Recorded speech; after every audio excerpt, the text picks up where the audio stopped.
Have you ever looked at your bank account and thought, how did I end up here again? Not because you don't make enough money, but because it feels like everyone else has a say in where it goes. Like you're doing fine on paper, but somehow you feel stressed, resentful, or behind, and you can't quite explain why.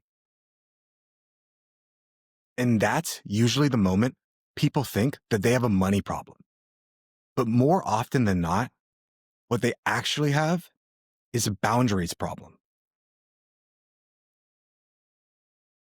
Because money stress isn't just math, it's emotional. It shows up when you say yes and you mean no, when you help others at your own expense, when lifestyle pressures quietly creep in and you don't even notice what's happening. So today, we're breaking down something that doesn't get talked about nearly enough: financial boundaries, how to find them, how to set them, how to actually stick to them, and how to update them as your life changes. And if you ever felt guilty about talking about money, or anxious about bringing it up with the family, or frustrated because you know something feels off, but you can't name it, this episode is for you. Because financial boundaries aren't about restriction, they're about clarity. They're about protecting what matters most: your peace, your goals, and your relationships. So, whether you're navigating family expectation, lifestyle pressure, or just trying to feel more in control of your financial life, This conversation is going to help you stop reacting and start choosing. this is the Fi Guys. Let's get into episode 154. Welcome to the Fi Guys podcast, the show where we dive deep into the world of financial independence and personal finance. Whether you're just starting out on your journey or well on your way to financial freedom, we've got the insights and strategies you need to achieve your financial goals. In each episode, we'll provide actionable tips and real-life success stories to inspire and guide you on your path to financial independence. So, grab your notepad and get ready to transform your financial future with the Fi Guys podcast. Let's get started. The Fi Guys is a podcast dedicated to providing general information and insights on a wide range of wealth-related topics. The views and opinions expressed in this podcast are those of the host and guests and do not constitute personalized financial advice. The content provided in this podcast is for educational and informational purposes only. It should not be considered a substitute for professional financial advice. Your financial situation and goals are unique, and the information provided here may not be applicable or suitable for your specific circumstances. We, the host and the guests of the Fi Guys, are not acting as your financial advisor. We are not aware of your individual financial situations, risk tolerance, or investment objectives. Any decisions or actions you take based on the information provided on this podcast are your own and made at your own risk. I may be a financial advisor, but I am not your financial advisor. And now that the lawyers are happy, let's get started. Most money stress isn't actually about money. It's about expectations, pressure, and unspoken rules. When we say financial boundaries, this isn't about being cheap or restrictive. It's about protecting what matters most. Financial boundaries help you reduce stress and resentment, make clearer decisions, and feel more confident talking about money. Today, we're breaking down how to find your boundaries, how to put them in place, how to actually stick to them, and how to update them as life changes. Dom, when you hear financial boundaries, where do you see people struggling the most? Well, it's always the social pressure, right? If you're in a relationship and your girlfriend is, hey, I want to go on a big date. I want to do this. I want to do that. It's like, well, now you have a financial obligation to uphold this thing you came into, right? You also have a financial obligation to get people gifts, right? And all these different things. It's a lot of, I find it mostly in social groups, right? And the social pressure is always there. And it's always, I don't know if you can get around it, you know? So I'm actually really excited about today's episode. This is an episode that I'm going to be coming back to time and time again because I'm trying to get better at setting boundaries. I know, Chris, you're trying to get better at setting boundaries. We're all trying to improve that area of our lives because, to be honest, if you don't know how to set boundaries, if you don't know how to not just set them, but enforce them is part of the issue as well. If you don't know how to set and enforce them, well, your time really doesn't belong to you then. It belongs to whoever comes around and just takes it. So this is going to be a very important podcast. And And I'm excited about it. Yeah. So I say that we start when it comes to boundaries on finding your boundaries. And of course, since we are the Fi Guys, we're going to talk mostly around financial boundaries. But when we talk just about finances, it doesn't mean that you can only apply this to your financial life. You can take these principles, these values, these teachings, and take them to every aspect of your life. But of course, since we are the Fi Guys, we are going to be talking primarily around financial boundaries. So in the first section, we want to talk about finding your financial boundaries. And the big idea I want us to start with is that you usually feel a broken boundary before you can name it. That feeling of, oh, like this doesn't feel right, but you don't know why. And when people don't know why, that's where they start to feel that ick, that anger, that thing inside them that they don't know what to deal with. So some signs that a boundary might be missing is you feel frustrated or resentful around money. You say yes, and then you regret it later. You feel guilty about helping others financially, or money conversations make you feel anxious. And I think that's such a big one too. It's the anxiousness around money. I don't know about your family, Chris, growing up, but like my family and millions of other American families and really families around the world, right? We never talked about money. It was never a conversation of, hey, like, this is how much we have. This is how much, you know, here's all the numbers. Here's why I don't want you to leave the lights on when you leave the room, right? It's not just because it's expensive. Now living alone, I'm like, oh, I'm unplugging stuff. I'm turning things off. Yeah, you shut it all down, right? And if you're a kid and you're still living with your parents, or you're a young adult, and you're not paying that power bill, right? You won't understand it as well. That APS bill, the Arizona Power and Solar bill, it's my least favorite bill. No, the conversation around money has to be more comfortable, has to be not so taboo. I swear, I don't understand why, as families in America, we really weren't talked normally with money. I mean, it's such a strange subject. And I think part of it is because we're embarrassed. Most people are embarrassed of their finances. They don't want to talk about that with their kids, right? Because it's probably a crap show. And you don't want to stress your kids out. You're supposed to be your protector. And if you come to your kids and you're like, hey, just a heads up, I'm 2 months behind on the mortgage, you know, not really a great move. But I do believe that you should sit down and, like we talk about on the podcast all the time, have those money conversations, not just with your spouse or your girlfriend or whoever you're rooming with, but with yourself and with your family.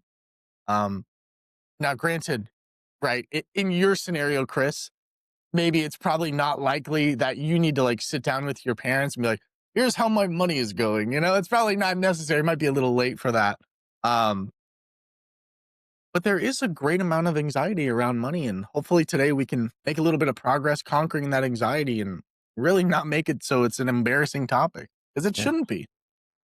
It really shouldn't. We really need to be able to bring these things to the light. That way we can heal from them and stop repeating these same exact patterns. And what I see that there are some common places that most people's boundaries breaks down. You just touched on one that's huge, and that's family expectations. That this is the way that our family works. We don't talk about these things. We just keep that in the dark, or this is the way we've always done it. Therefore, we will continue to do it. Another big one where I see people's boundaries breaking down comes to lifestyle pressures. This is who I've become. This is what people in my socioeconomic class, my culture, my community do. Therefore, I must continue to do it if I want to stay part of the tribe. And the final one is helping others at your own expense. I'm going to protect my cousin, my sister, my best friend, my neighbor, even if it puts me at a financial detriment. I remember one time I was coaching a client of mine, and this person allows me to talk about it, but they were not in the best of financial situations, but due to their past, they were often helping other people. I remember they told me a story about them giving money to a neighbor so the neighbor could pay rent while they were still struggling to be able to put food on the table. And you can see these boundaries being broken down over and over and over again until you don't even know where your boundaries start and begin. So I've come up with some simple questions to uncover maybe if your boundaries are being pushed. Because like I said at the beginning, you will feel them more often than before you are able to name that someone has overstepped a boundary. And those questions are, where does money keep creating tension in my life? What spending decisions drain me emotionally? And who do I feel financially responsible for and why? So, Dom, what are some real life signs you see or maybe have told someone when they're crossing a financial boundary without realizing it? Or have that ever come up in your life at all? That's an interesting one. I just want to go back real quick to the story you were telling. And it's kind of like, I don't know if everybody listening has ever flown on an airplane. Chris, I know you're big on the airplanes, right? Jet setter. Um, it's like they always say, right? If the cabin loses pressure, you put your mask on first. Then if you have children, then you help them. Right? You help yourself first, and then you help the children next to you or the elderly or whatever, right? And every time I hear that, I find that so interesting because for a lot of people, it's you get a lot more pleasure, you get a lot more out of life when you're helping people, and I agree, right? It's a great thing to help people. You should always help people, right? But I was talking with a friend yesterday, actually, and it was kind of interesting because I have one person in my life who's a little bit more wealthy, one person in my life who's not wealthy, right? And it seemed like the people who have less give more, and it seemed like the people who have more give less. And I don't know if it's a matter of boundaries. I don't know if it's a matter of, you know, principle or that's how they got rich, right? I'm not sure. But I do find it interesting that a lot of us are willing to hurt ourselves, kill ourselves even just to help a friend. And I think that's beautiful. I do see the beauty in it and I do see the love in it, right? But it is very important to make sure to love yourself. And I don't know, Chris, I'm kind of curious, maybe because I know you have the psychology background. Why do you think people do this? Why do you think? I mean, I understand from like a social aspect to help a neighbor, to help a friend. You have a kind of a duty. This is someone I would call on in need, and they're calling on me in need, right? But why do you think people put themselves in that kind of that danger? I mean, they're redlining themselves just to help out a friend when they really can't.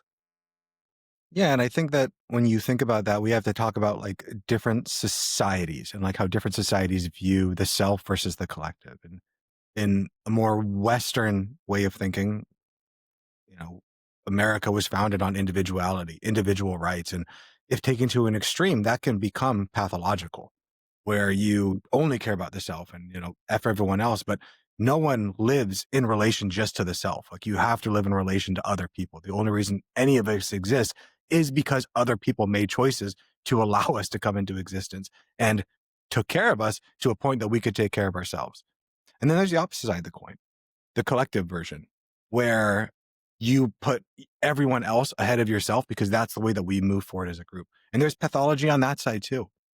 So being able to find that middle way for us, that's where the dynamic tension comes in of our culture says, take care of yourself.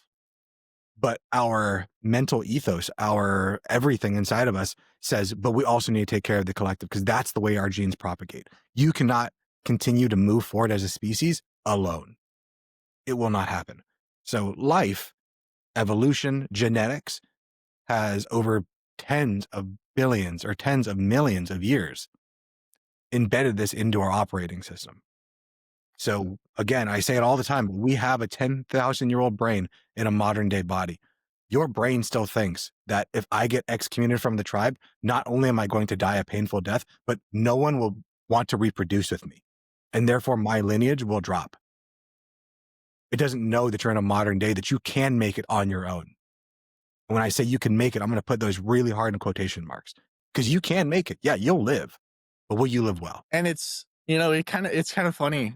The more I learn from this podcast, the more I study what you say and like what we talk about, the more similarities I see. And like it's like we talk about the Book of Five Rings, the Book of Five Rings. Um, once you see the way broadly, see it in all things.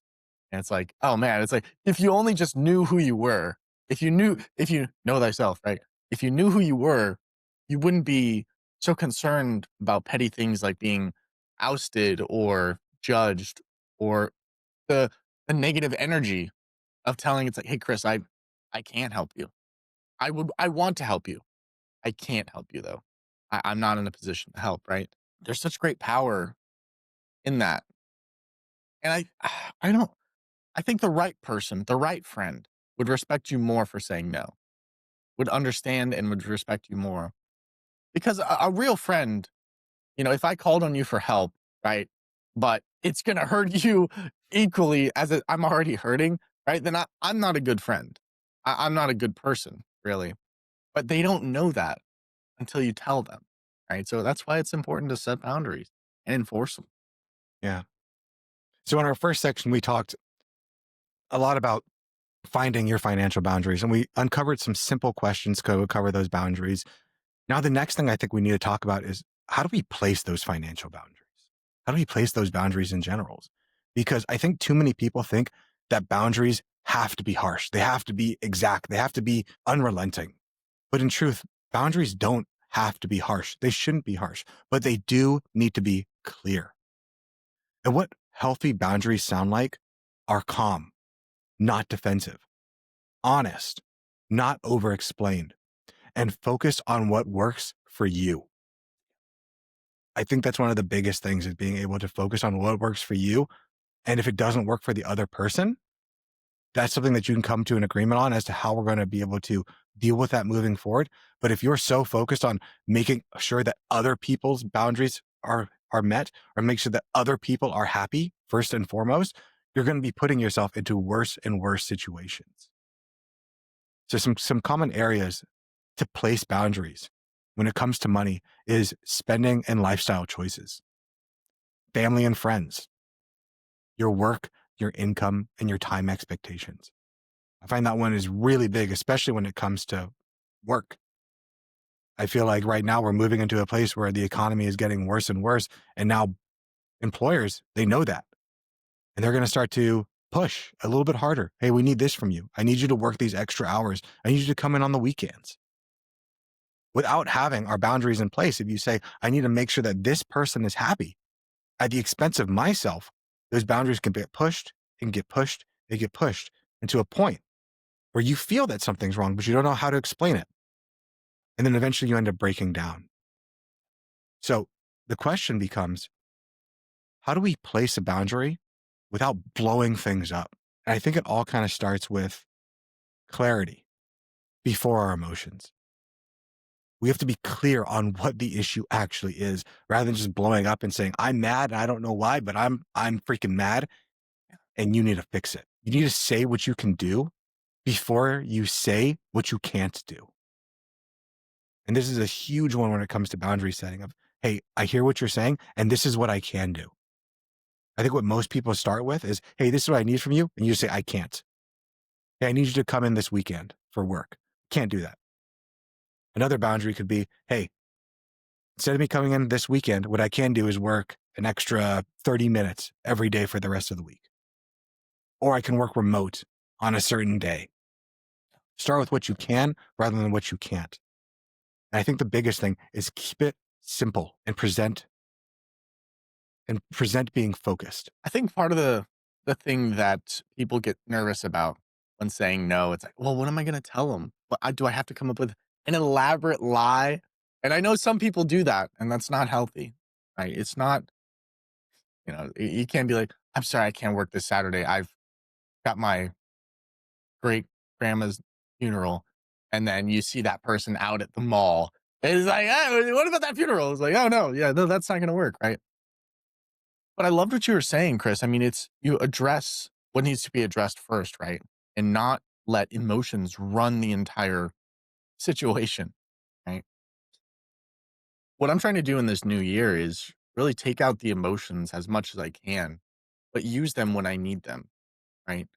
And that's tough. I mean, it's not an easy task. But one of the things that kind of helped me when dealing with enforcing the boundaries, I feel like enforcing the boundary is much more difficult than setting the boundary. I mean, setting the boundary is awkward, can be, right? If you're not used to it. But as you do it more over time, you get more used to it. But enforcing it is a lot more difficult because people 100% will test these boundaries, without question. It's a 100% certainty, I'm telling you. They will test the waters, they will push you, and they will push past the boundary to see how much you respect yourself. And to me, that's what it comes down to. It's a matter of respect. How much are you willing to respect yourself and respect the things that you've said? I've said I'm going to do this. This is what I'm going to do. Maybe you don't have any respect for yourself, and that's a different podcast for a different day. But people will try to walk all over you intentionally and unintentionally, right? And I I'm in the mindset of I wouldn't take it as malice. I would just say that's human nature, right? When you're a kid and your mom says, "Don't don't do that. Don't don't do that." What do? You move an inch towards it. See if she's looking. You move another inch, right? And then you do it. And then, what happens? You get burned by the fire your mom told you to stay away from, and now you learned that fire is hot, right? Have you ever had to kind of enforce those boundaries, Chris, in a major way? And if so, like, how do you go about it without being awkward? Or is that kind of the incorrect frame altogether? And maybe it's okay to be awkward. It's okay for it to be a little weird for a time, right? Or is it like you should never feel awkward? How do you kind of go about that and framing it?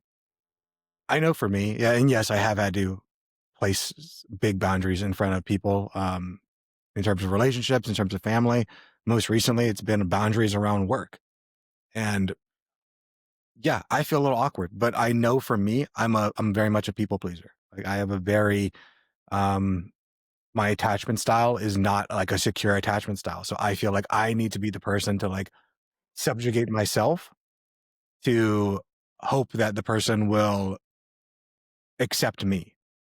And the first thing we talked about when we were placing our boundaries is what healthy boundaries sound like is what works for you. And sometimes what works for you does not work for other people. And that's okay. So I think we need to be able to have some everyday language around what we can say when things do feel awkward, because they are going to feel awkward. And I promise you here in a second, our next section, we're going to talk about upholding those boundaries, keeping that line in the sand. But some examples of things we can say when we're trying to get past that awkwardness, that, oh my, I've never done this before. I've never had to put myself over other people. And that's not what really boundaries are about. But that can be a part of it, is like, hey, I need to take care of myself. I need to put my own oxygen mask on before I put on somebody else. That way I can be a better person and help more people. So some things we can say is that's not something we're prioritizing right now. We've decided to keep things simpler this year. Or I can't help financially, but I can support you in other ways. And of course, that all comes around finances, but you can use any of those languages and apply them to really anything. Hey, I need you to come and watch my kids this weekend. That's not something that I can do right now because I'm focusing on this. Dom, why do you think saying these simple sentences might feel so hard for people, or so guilt ridden, or so anxiety provoking? I think people really do want to please more people. I think at the end of the day, maybe your core, I don't want to say for everyone, but it seems like we have an innate nature to make people happy. But I also want to say that maybe people help others, financially, and speaking financially, because they feel like they have an obligation, right? Say your son needs help. He's down on his luck, but you don't have that much money. You feel like, well, I'm a parent. I have an obligation to help him, right? But I think maybe, with the case study we talked about a little bit earlier, I think sometimes helping others, it helps prop up the facade that everything is okay. Of course I can help you. Of course I can give you a small loan of $1 million. It's no issue. In fact, don't even pay it back, right? When in reality, they don't want to look at their own finances because it's scary. And that's something that I had to get over myself. It's like, the mail would come in, that APS bill, that power bill would come in during August. And like, I don't want to open it. And it would just sit there on my desk for like days. It's like, Dom, you have to open it. it's literally coming time to where you have to pay this bill. You have to open it, right? You have to face your fears. And part of conversation is the risk of looking stupid, being stupid. It's okay to be stupid, just don't stay stupid, right? Had to learn that one the hard way, huh? That's a joke. But no, I think people are very afraid of being outcasted. I mean, at the end of the day, like we talked about, Chris, I mean, they got the 10,000-year-old brain in a modern body, and say you're ousted.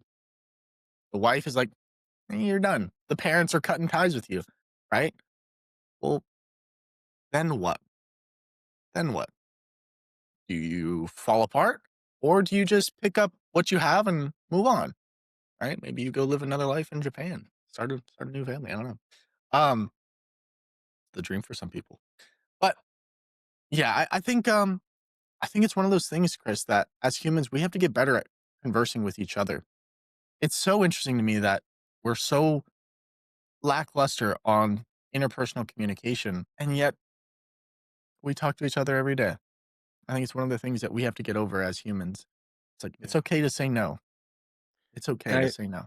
I think so many people fear that, which you just said. Well, what if I get ousted? What if my parents say I'm not going to talk to you? What if my wife leaves me? And I think rather than seeking, we need to seek to understand. And the only way we can seek to understand is by communicating. People will not leave you. They won't abandon you if you're doing what's best for you and communicating clearly and allowing them to communicate what they need from you as well. Because we all get to have these boundaries. We all get to set our expectations and know they're not all going to be met. But if we all go around trying to please other people or just trying to sweep it under the rug, eventually it's going to blow up.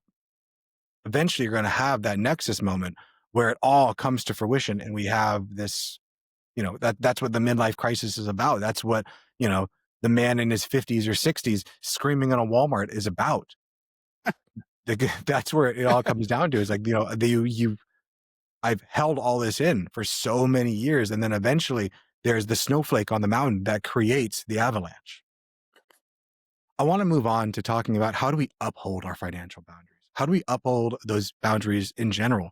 Because what we just discussed is setting the boundaries, and this is the kind of messed up part, is the easy part.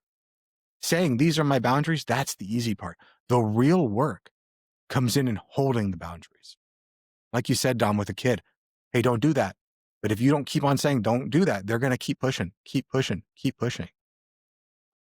And why do people break their own boundaries that they set with people? I think the main one is guilt. Guilt for even setting the pressure, guilt for having the self-respect to say, I can't allow people to do this to me, or I can't allow other people to live their life. And I have to be the one to subjugate myself for their needs. The other big one is pressure from others. Other people saying, hey, don't rock the boat. Just shut your mouth. It's fine. Don't worry about it. Just, we don't want to rock the boat. It's fine. And then what does that lead to? That leads to wanting the short-term relief, to just letting it go. It's fine. All right. I'll just pass it, water under the bridge. We won't talk about it again. But you don't actually let it go. You hold on to it. And that guilt, that pressure, that short-term relief, you made the easy choice in the short term, and that sets you up for the harder life, rather than creating or doing the hard choice in the short term that sets you up for the easier. There are some real internal struggles that show up when you have to set your own boundaries, and that is second guessing yourself, worrying about what other people's perceptions of you are or what they perceived that you said, and feeling selfish for saying no. And that's something that we all need to become better at doing if we want to be able to uphold ourselves and be true to ourselves. So I do have some tools to help us stick to our boundaries, but Dominic, do you have any thoughts? I'm excited for the tools. I love the actionable steps that we share on this podcast. Yeah. But I do believe that we are trained, from a young age to conform. I mean, that's essentially what, kindergarten through high school is all about, is conforming and sitting there, shutting up and taking it, right? This is what I mean, hey, like there's, you wake up in the morning, you're tired for some reason, you come to school way too early, right? They tell you to sit in this classroom and They're teaching you about garbage you're never gonna learn or never gonna use or learn. You might not never even learn it. Um, as I was not the best student, right? I had certain areas where I'm like, oh, history, that's pretty interesting. Finance, that's pretty interesting, right? Outside of those two, PE, not very interesting, right? But I do believe that conforming is taught, not just in schools, but also from the parents' side. Mhm. And I think it is so important to rock the boat. And it's not necessarily, you know, cause chaos for the sake of chaos, right? That's not what I'm advocating here. I'm advocating for rocking the boat to be okay with rocking the boat. You know, once you go down that path and you feel that emotion of like, hey, I'm becoming sentient and the people around me are realizing it. I'm recognizing what they are doing subconsciously or, very consciously. And I am making plays to secure myself, my future, and my next steps. And I'm putting my wall up. I'm putting my walls up, right? And that can be a good thing, that can be a bad thing, the walls thing. But I think it is important to rock the boat. And I think it's okay to feel what that feels like, right? A ship is safe in the harbor, but a ship in the harbor is not where a ship belongs, right? It belongs on the open seas. And I think that's so true for humans as well. We're not meant to be these cowards, this shell of what we envision ourselves to be. I think it's so important for us to take hold of the dreams and the beliefs and the things that we want to do in this life and actually go after them with fire and ferocity. Because at the end of the day, when you're on your deathbed, what are you going to say? What excuse can you say? Like, oh man, I wish I could have been an ultra marathoner. If only my dad didn't stop me from buying shoes. I didn't want to get judged for being that thin. And it's like, you only get this one opportunity. Use it wisely. Play the game boldly. And I don't believe enough people are playing it boldly enough. I think back to the book, The Five Regrets of the Dying. And I think number 4 was, I wish I had been more true to myself. I think you're exactly right, Dominic. We come from a society that says, if you're on a Western way of thinking, it's you're an individual. And our entire upbringing, our entire system was shut up, sit down, and conform. And you're an individual. But remember, like, first and foremost, you're an individual and shut up and sit down and conform. And that's probably the primary thing. And then that's the reason that we have to have these types of podcasts. That's the reason we have to have these conversations that most people are even unwilling to have because they have in their brain, I'm an individual. But everything they've been taught is, no, you are not.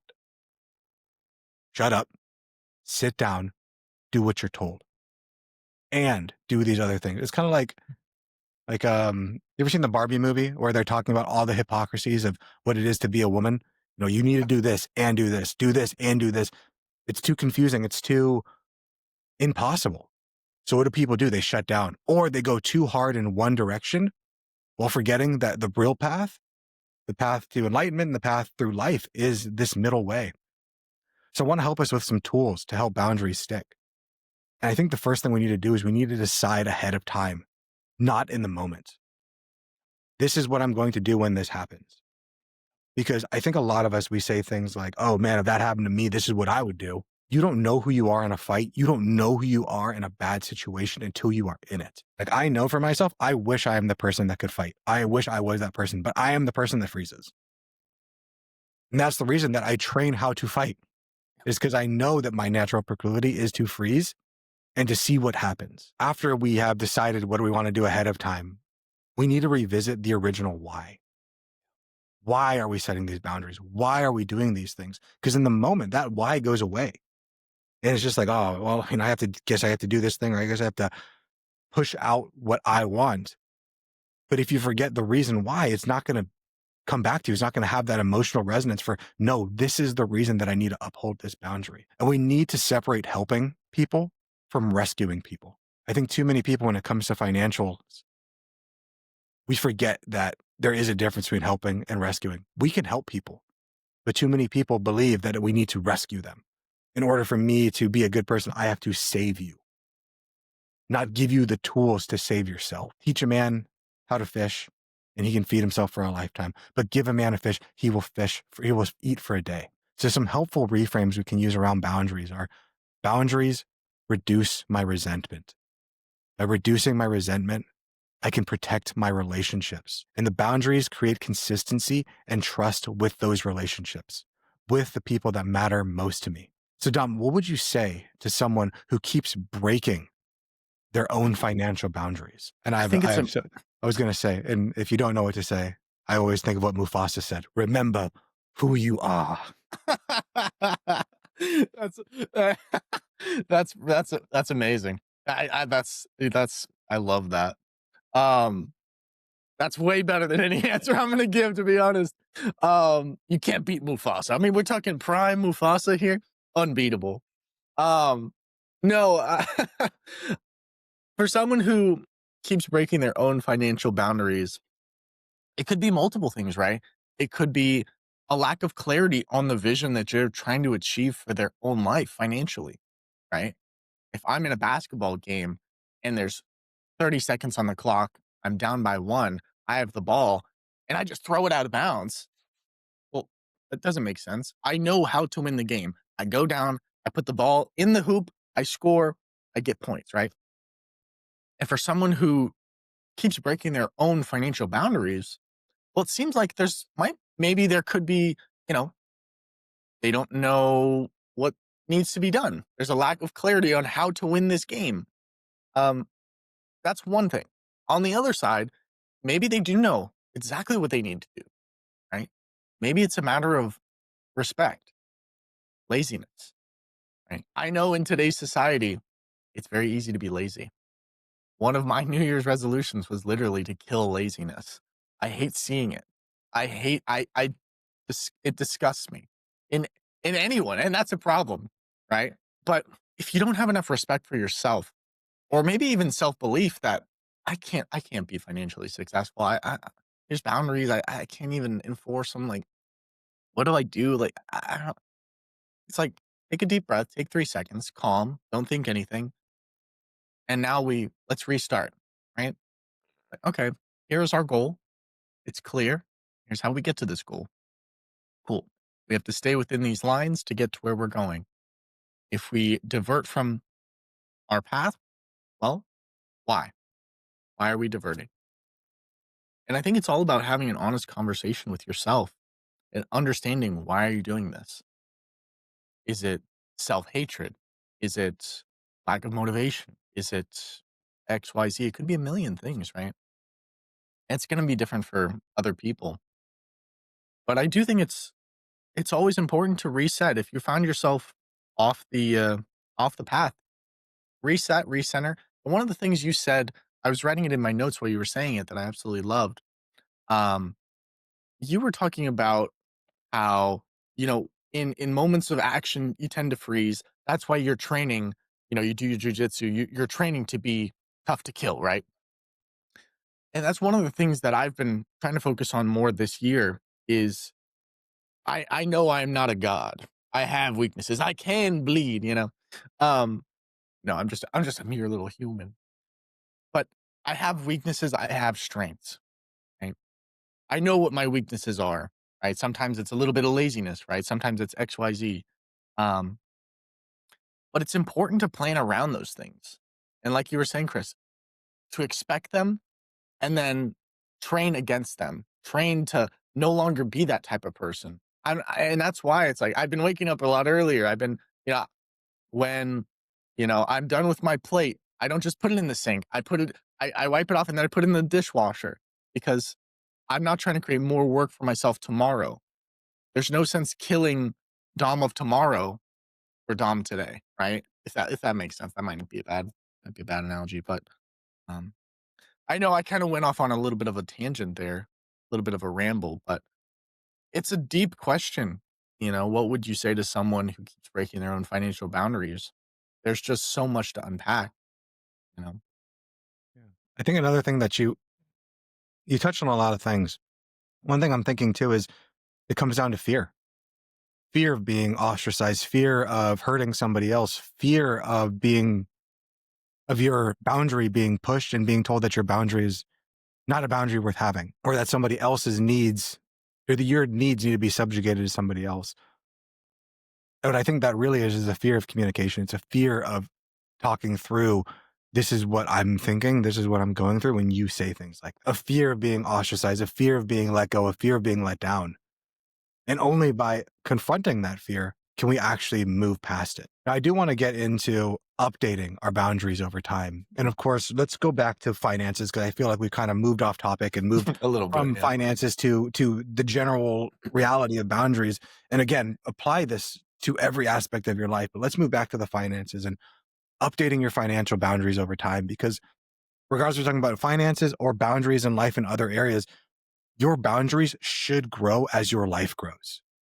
I think too many people get stuck in this place, and that might be a reason that they are afraid, again, to enforce boundaries, because they say, if I make this boundary now, it is the way that it is forever.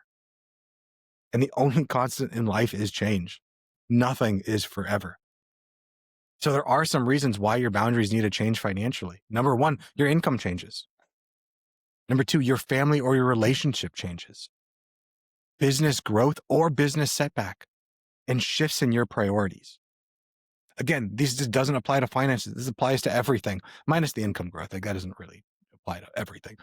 But, families changing, life situations changing, shifting in priorities. We need to be able to update and grow and realize that what I said in the past applied to that person and that place in time. And now I'm changing it to do this.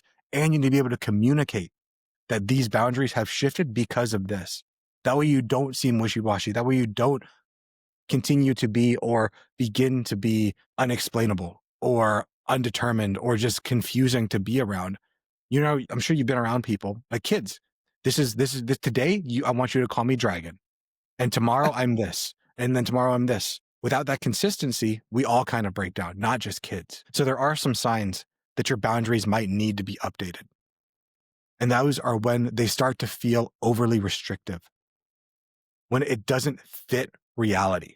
I think that's a really big one. Too many people, they say their boundaries are things that reality or physics does not dictate. I can't say that my boundary is that I can fly. And if you don't believe that I can fly, then you're the problem. Like, it needs to fit physics. It needs to fit the reality of the world. And your boundaries need to follow the rules that don't make sense anymore. They need to be updated if they're not following the rules that don't make sense anymore. So how do we update our boundaries? Or Dom, do you have a thing? No, I think that's super. I think that's really important, right? Because the person you were in your 20s isn't the same person you are in your 40s, and it's important to not just update your boundaries, but continue updating all areas of your life. And I think that's one of those things that kind of gets overlooked is updating your boundaries and changing, right? Because things change in life. You're gonna have more time here, less time there. Um, and for me, when I think of boundaries, the time I mostly set boundaries in it was usually in regards to my time, right? And that's tough. Like, how do you tell a dad who's coming over to help you with the yard? It's like, Dad, I only have an hour. It's like, oh, okay, screw you then. Okay, I'll work faster. It's like how do you say that? But you have to be okay with the heat, right? I think it was my grandpa. He always used to tell me that. He's like, if you can't stand the heat, get out of the kitchen, right? I was always in the kitchen. I think he just wanted me out of the kitchen. I was eating all the food. But, setting boundaries in a healthy way, in a clear way is how to have productive relationships, and I think that's something we all need. Yeah. And I think on Friday feedback, we should talk about setting boundaries when it comes to time, because I feel like so many people are willing to, I won't give you money, but I'll give you my time. I'll give you these other things. There's one non-renewable resource Yes. that I Yes. have. I will give you all of that, but I won't be able to do other things for you. I won't be able to help in other ways. I think the thing that we need to be almost crazy about is the time that we give people. Because every time that we say we will give this to somebody, that means we're also saying we will not give this to somebody else. If I'm saying that, oh, my family is the most important thing, but I'm at work all day because that's where my time goes, then I can't be there for my family. In order to say yes to something, you have to say no to something else. There is no solutions in this life. There are only trade offs. So, how do we update our boundaries in a healthy way when life changes? I think the first thing we need to do, we already talked about it, is you need to communicate the changes clearly to the people that the boundaries are held up with. You need to avoid over explaining. Oh, I changed this because of this, this, this, and this. No, my life has changed and here I am now. And you need to adjust intentionally, not emotionally. And in order to do that, we have to be able to reflect. We have to be able to ask ourselves questions. If you can't question things, you cannot change things. So some reflection questions we can ask is, does this still support the life I'm or we are building? And what would a better version of this boundary look like today? Dom, how do you think we can balance discipline with flexibility as our life continues to change? Part of growing up and part of like becoming the person, at least, and I'll speak from myself and speak from experience. You have to be okay with the worst case scenario. You have to be on your worst day. Okay, yeah, that's fine. Understandable. Saw it coming. Fine. Right? You almost have to be like water off a duck's back. Balance is a very, very difficult thing to achieve. And it's not something that you achieve it once and it stays forever. It's something that is an infinite game that is constantly being tested, constantly being pushed, constantly being harassed, right? I don't think you can have one without the other. I think in order to be disciplined, you have to be flexible. And to be flexible, you should be disciplined, right? I think it's important to always be flexible in everything that happens in life. Nobody likes a person who, no, I'm not, I never do that. I'm stuck in my ways. It's like, no, it's, come on, grow a little bit, bend a little bit, right? Um, is what I said to the officer last night. Still give me a ticket. Just kidding. Um, but no, I think it's very important to be flexible, especially in discipline. Um, Things that are, if you live your life too rigid, too on a schedule, I don't think that's a very humanistic way to live.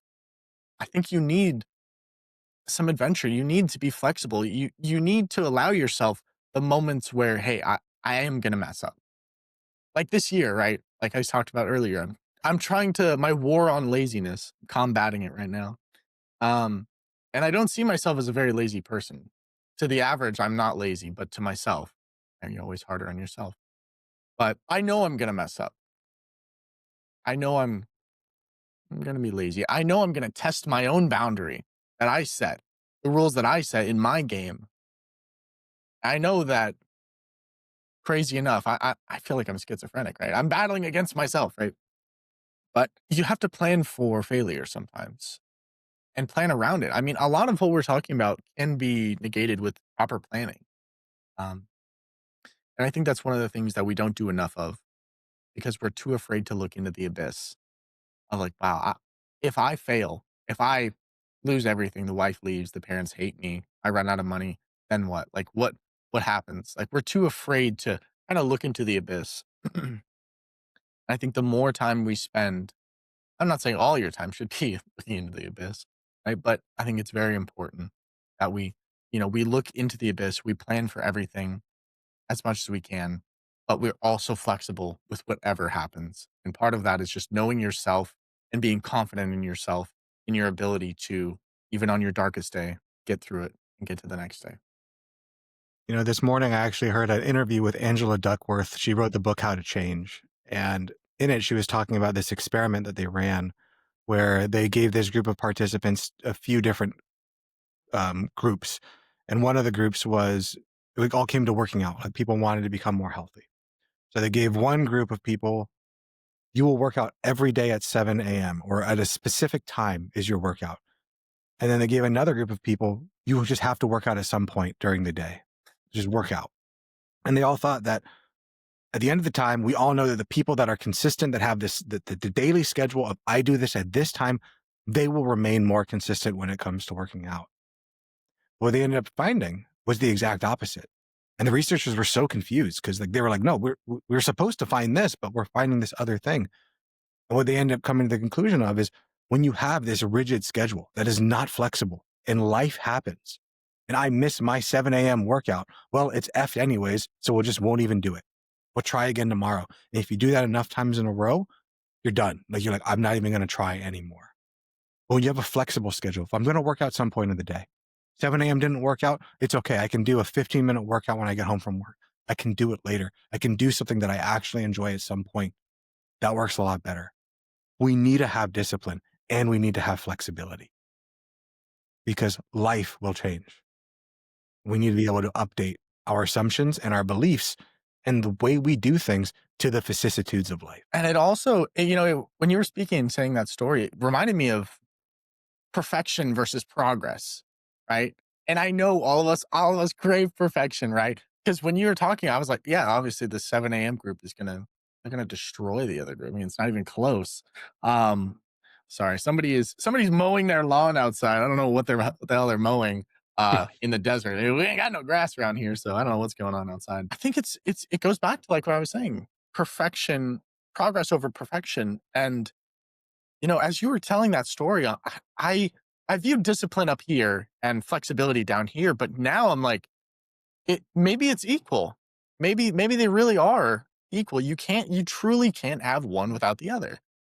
And that's one of the things that I got to work with in my own life that I'm excited to kind of take on is, hey, listen, there's going to be times where I'm going to miss that 7 a.m. workout, and that's okay. Being okay with it, but making sure to move it to 10 a.m. Right? And making sure so that everything doesn't fall apart so rapidly. Yeah, I think that's something we all need to work on. I know something I need to work on certainly is I can't let perfection be the enemy of good.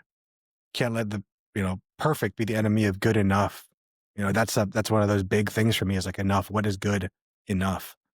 So in some of our closing takeaways, I want us to realize that financial boundaries in general, they're not about control. They're about clarity, alignment, and self-respect. You don't need to have the perfect boundaries. You just need fewer regrets and more intention in your life. So I want you to start with one boundary. Notice it, name it, protect it, revisit it over time. If someone, Dom, is listening and could take just one step this week towards better financial boundaries, better boundaries in general, what do you think that would be before we get to our action step? So, one of the things I talked about earlier was planning against your weaknesses. For me, one of my weaknesses is remembering things. If I was listening to this podcast, what I would do is I would have a database of every financial boundary I have, right? Here's what it is. Here's how I'm enforcing it. Here's when people have crossed the line. Here's when I've crossed the line, right? If it's just like, if it just lives in your head, I don't think that's enough. Because like we talked about last episode, the mind is a great operator, but it's not great at storing information, right? For example, do you know what picture, you took December 4th, 2005? Probably not. Some of you might not even been alive that time. But if you went to your phone, you went to your iPhone and typed in that exact date, you can see which photo exactly what it looked like, right? Because the phone is much better at storage than we are. So for me, these financial boundaries are not something you set once, you feel good about it, and you move on with your day. It's like, no, you set it, you write it down, you enforce it, you don't forget it. We don't want to have to keep coming back to this because there's other stuff we have to work on. And I think that's the key is coming back is great and continuing to work on it and enforce it is great. And we love that. But you know, I don't want it to be, every day it's like, oh, we're stressing out about it and we're getting more anxiety the more we do it. Like, no, I wanted to set it, forget it, move on with your life. And when something tests the boundary, you enforce it, and then you move on to the next thing. I don't want it to consume people, but that'd be my kind of take right there. Um, Well, let's move on to our action step. yeah. So for this week's action step, I want you to pick one moment of financial tension in the last 30 days. That could be your wife spent too much money at the grocery store. You spent too much money at Target or on your car, whatever it is. And I want you to ask yourself this. What was I afraid would happen if I said no? Maybe you made a bad investment. Maybe you gave friend money that you shouldn't have. And then I want you to ask yourself this question. What did I actually need in that moment? And I want you to write one clear sentence that protects that need. An example could be, I don't commit money without sleeping on it. I want you to use that sentence next time a similar situation comes up.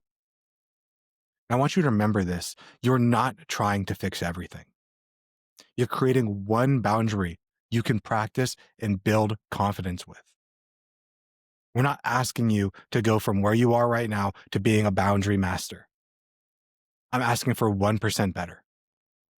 1% better every day. Those aggregation of marginal gains will get you where you want to go. But if you only look at the end point and say, only when I am there am I successful, you will never make it. So Dom, will you mind closing us out and prepping us for 5 Friday feedback? Absolutely. Friday's episode, we're going to be talking all about the boundary masters and how to become one. I love that. As soon as you said it, I was like, oh, that's got to be on a t-shirt. And I love that. Um, but that's going to do it for us on today's episode, guys. If you enjoyed it, please feel free to share it with a friend, with a family member in a Discord community. Send it wherever you can to spread the word of FI. And maybe even send it to someone who's crossing your boundaries. How about that? How about that? I saw this great pod on boundaries. You should check it out, asshole. So maybe that can be one of the action steps as well for today. But that is going to do us. We'll see you guys back here on Friday. I hope that you really take what we talked about today and apply it to this week's improvements. I'm Dom. He's Chris. We're the Fi Guys. We'll see you in the next one. Later. Guys.